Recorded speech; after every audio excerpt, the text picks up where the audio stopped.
ಆಡಿಸುವಾತನ ಕೈ ಚಳಕ ದಾರಿ ತಪ್ಪಿಸಿತು ಒಂದು, ಆಡಿಸುವಾತನ ಬೇಸರಕ್ಕೆ ಜೀವನರಳಿದೆ ಎಂದು.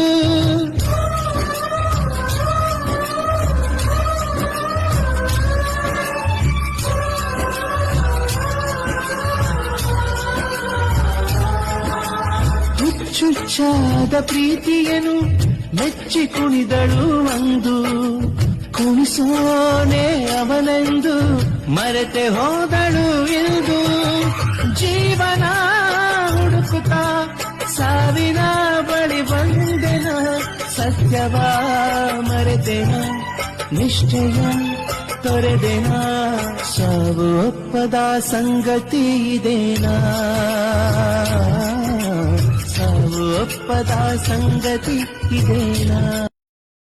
ಈ ಪಾಪಿ ಪ್ರಪಂಚದಲ್ಲಿರೋ ಎಲ್ಲರಿಗೂ ಅದೇನ್ ಸರ್ ದೊಡ್ಡದಾಗಿ ಬೇಕಾಗಬಹುದು. ಇರೋನು ಇಲ್ಲದವನಿಗೆ ಇರೋದ್ರಲ್ಲಿ ಸ್ವಲ್ಪ ಕೊಟ್ರೆ ಸಾಕು, ಇಲ್ಲದವ ಇರೋನಾಗ್ಬಿಡ್ತಾನೆ. ಎಲ್ಲರೂ ಸಮತ್ವದ ಸೌಹಾರ್ದಯುತ ಜೀವನ ನಡೆಸಬಹುದಲ್ವಾ.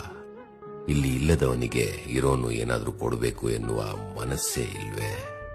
ಇರೋದನ್ನ ಬರೋದನ್ನ ಎಲ್ಲವನ್ನೂ ಸೇರಿಸ್ಕೊಂಡೇ ಹೋಗ್ಬೇಕು ಎನ್ನುವ ಮನಸ್ಥಿತಿ ಈ ಉಳ್ಳವನಿಗೆ. ಅದಕ್ಕೆ ಸರ್ ಇಷ್ಟು ಸಮಸ್ಯೆಗಳು, ಇಷ್ಟು ನೋವು, ಇಷ್ಟು ಕಣ್ಣುಗಳು ಇಲ್ಲಿ ಒದ್ದೆ ಆಗೋದು.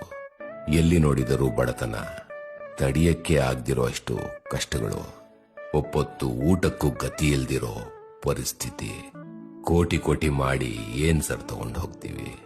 ಹೋಗುವಾಗ ಪೆಟ್ಟಿಗೆ ತುಂಬಾ ಕಟ್ಕೊಂಡ ಹೋಗ್ತೀವಿ? ಇಲ್ಲ ಸರ್, ಕೊನೆಯಲ್ಲಿ ಸೊಂಟದಲ್ಲಿ ಕಟ್ಟಿರೋ ದಾರವನ್ನು ಕೂಡ ಕಳಚೆ ಅಲ್ವಾ ಸರ್ ಚಟ್ಟಕ್ಕೆ ಏರಿಸೋದು.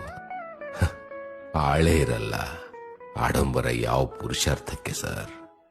ಮನುಷ್ಯತ್ವದಿಂದ ಮಾನವೀಯತೆ ಮೆರೆಯೋಣ ಬನ್ನಿ. ದೇವಮಾನವರಾಗೋದು ಬೇಡ, ಮೊದಲಿಗೆ ಮಾನವರಾಗಿ ಮಾನವೀಯತೆ ಮೆರೆಯೋಣ. ಅಂದ ಸಿರಿ ಕಂದದೊನವೇ, ಪರಿಮೆಳದ ಕೆಂದವರಿ ಕುಲದವನವೇ, ಪರಿಮೆಳದ ಕೆಂದವರಿ ಕುಲದವನವೇ, ಕೆಂದವರಿ ಕುಲದಂತ ಧೀರಾರ್ಜುನರಾಯ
ಸಜ್ಜನ ಬಂಧುಗಳೇ, ನೊಂದ ಮನಸ್ಸಿಗೆ ಸಂಜೀವಿನಿಯಾಗಿರುವ ಈ ಧ್ವನಿಗೆ ನಿಮ್ಮದೊಂದು ಲೈಕ್ ಇರಲಿ.